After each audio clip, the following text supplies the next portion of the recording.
Hi there, I hope you're well. I just thought I'd introduce you to the two mortgage advisors that I trust and believe in and work with on most days. A gentleman called Roger Robertson. Good afternoon, Roger. How are you? I'm good, thank you. Good, Thanks so good. much for the invite. No problem. And Jonathan Saint, of course, who's local to us down the road in Long Bennington. And we all work collectively very closely together over the course of time. So there's been a lot going on in the mortgage market of late, which I think has probably not found the airwaves in terms of what the news are talking about. And I think it's about time that somebody tried to change that, or a group of people tried to change that, because I think at the moment what we're hearing from the news is base rates have stayed the same and this, that and the other.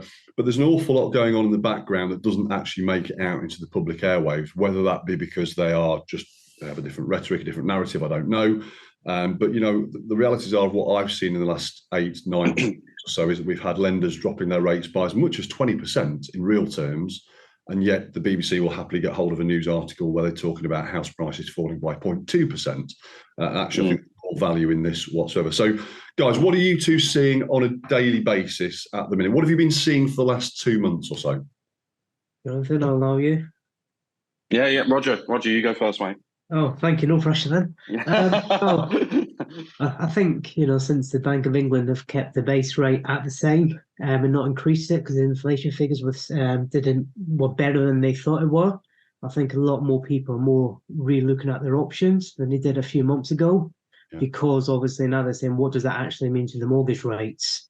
With actually, before the rate announcement came out, fixed rates were already reducing. So lenders were already 2 steps ahead. They knew that was coming. And that's a quite important message. Lenders are also always aware of what's coming up. So they will price that into the fixed rates before the actual meeting. So I think using an advisor is more important now than it ever has been. With these rate reductions, I always review my client's mortgage, my recommendation, just to make sure that's still the best option for them.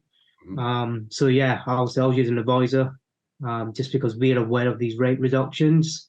If you go directly, there's a good chance the lender won't even tell you they're reducing their rates. So that means you've got a higher rate when actually you can get a much better rate. Just as an observer, and like you finished off there, Jonathan, in a second, but just as an observer looking, obviously I'm lucky enough to speak to you guys most days about what's going on. The rate announcement at the end of June, where rates went up by 0.5%, it was very clear to me that 2 weeks before that, lenders were pulling products off the market, repricing them and bringing back to the market at far more expensive rates. The rate announcement, though, at the early part of August, because every 6 weeks or so, isn't it, they do a rate announcement. They increased rates by 0.25%, but up to 2 weeks before that, lenders were reducing their rates. So very different actions to what the previous Bank of England announcement. And then, of course, this announcement of late, which was just a couple of weeks ago, was a surprise to many that it stayed level. I know you hedged your bets, Jonathan, the day before and said you weren't quite sure whether they would or whether they wouldn't. Turns out on the back of the inflationary data. But again, for the run up to that, lenders were dropping rates. So very different outlooks on what was happening on the last 2 Bank of England announcements versus the one that was 3 ago, if you like, where they put rates up by 0.5%. What have you seen then, Jonathan? Yeah, I mean, just going off what Roger said, really. I mean, lenders know what's going to happen before the Bank of England base rate announcement. That's clear because, on the previous announcement, some lenders were reducing rates by, up to sort of 0.4%. I can't remember which lender it was, but that was before the actual base rate announcement. So lenders are already aware. And obviously, there's lots of things that are taken into account. It's not just, the Bank of England base rate figure. It's drop in inflation, core inflation, swap rates as well, which is also sort of a fundamental factor in how lenders price products as well, and how it influences the price of a product. So all of these things are taken into account.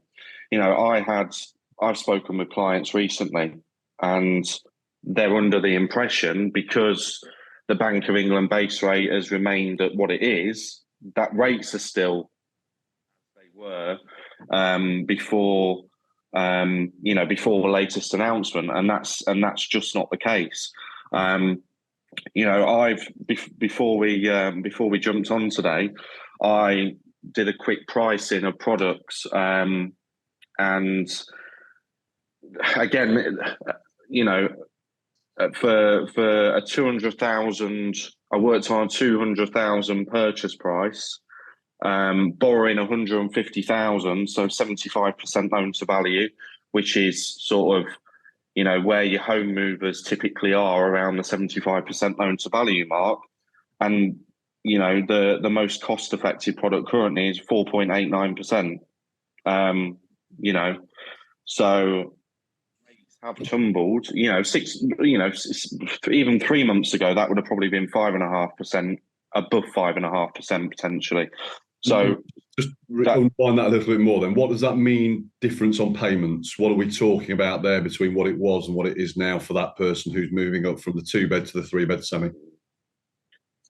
Haven't got that figure, Tony. Sorry. I was just more sort of concerned about the rate there and what that actually looks like in terms of rate. But I can I can drop that in when we repost this video. I can drop that in there.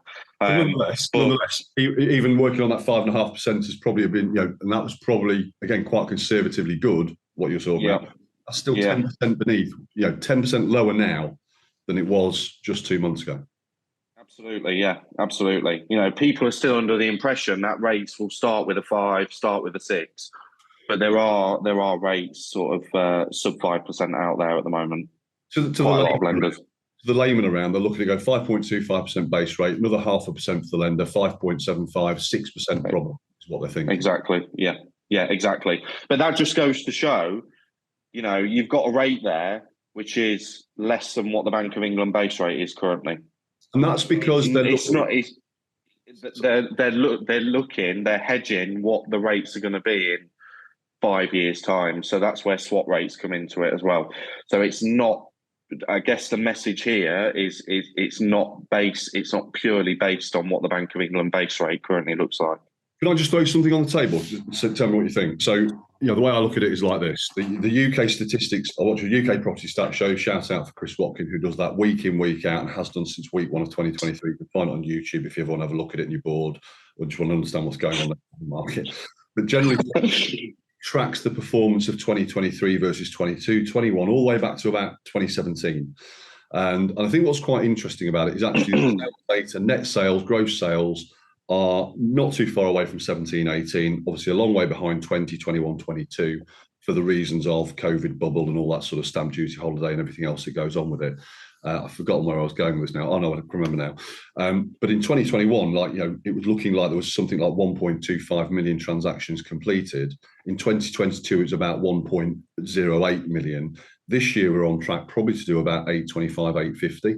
So not every one of those transactions is a mortgage transaction. I understand that. It's probably 65, 70% that involve a mortgage of some description on those transactions. But lenders have still got certain targets to hit. They've still got to report to the shareholders next year, the stock market next year. The mortgage business will make up a fair proportion of their incomes and their profit, I'm sure. We're now seeing lenders, I think, you two use it quite frequently, battling for business. There's a rate war going on, isn't there? Mm. I don't think it's just a rate war, but I think a lot of lenders are trying to attract clients by changing their criteria as well. Accepting different incomes, changing how they accept self-employed, because there's different ways you can calculate affordability for self-employed. So lenders are really trying to come in and say, look, we're doing this differently. There's one lender that comes to mind, Nottingham Building Society. They've changed their criteria quite a lot, I would say, in the last 6 months.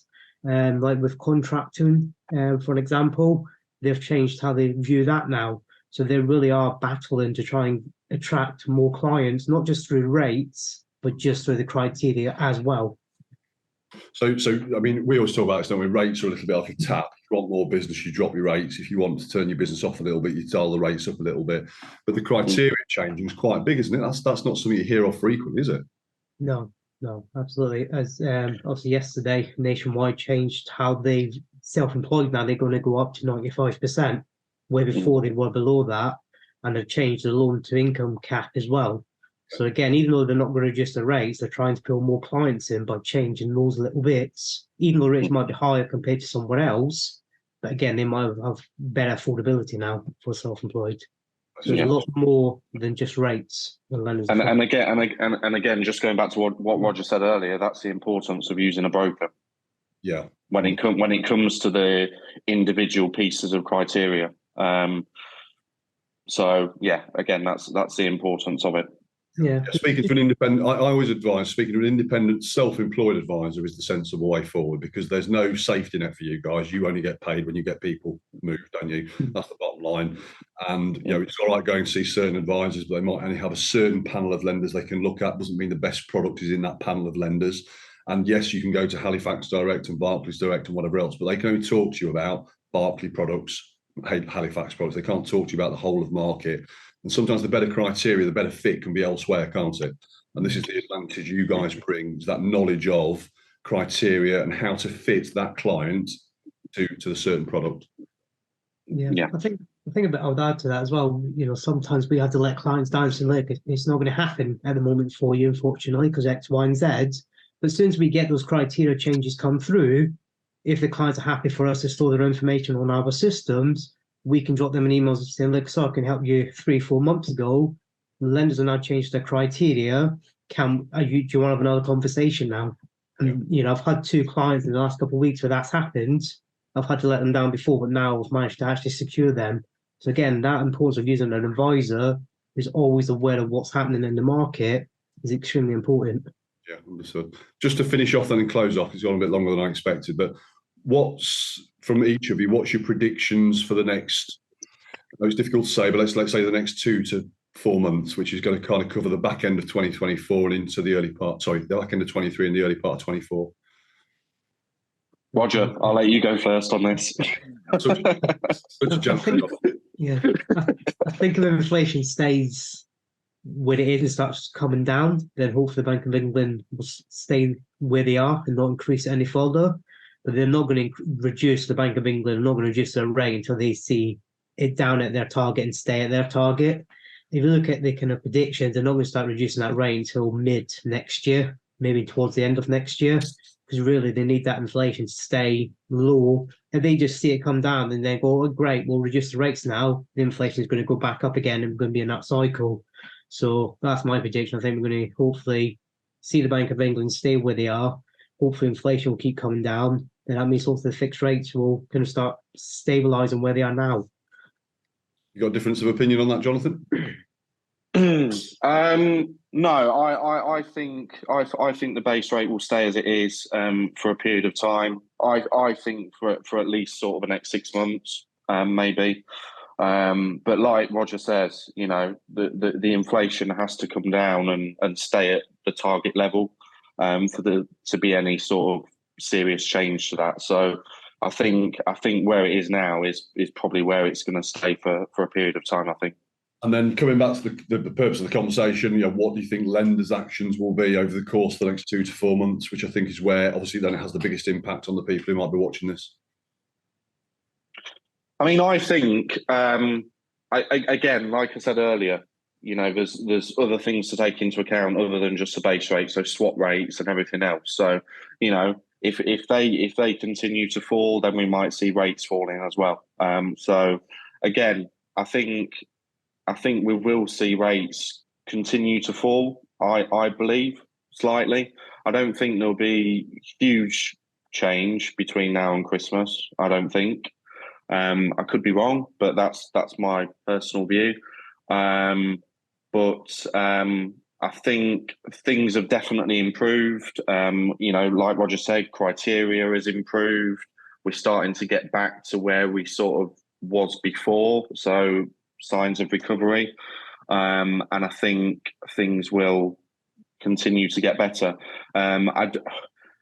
Just as an aside there, personally, I'd like to see the buy-to-let market get better and get stronger as to where it was before, because that's still, not in a great place. That's a whole yeah, exactly. Yeah, but I would like to sort of see that get back to sort of a better level. But that's another conversation. But yeah, in terms of residential, it's certainly getting better. Rates are getting better.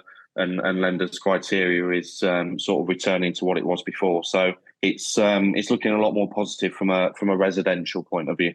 I think people forget that the buy-to-let aspect is not about greedy landlords. The buy-to-let aspect is about introducing landlords into a marketplace where they can buy properties to satisfy the great demand there is on housing, particularly the rented sector. And the more Absolutely, yep. away from this, the less property there is available to rent. Therefore, the cost of rents rocket and rise as they have been doing.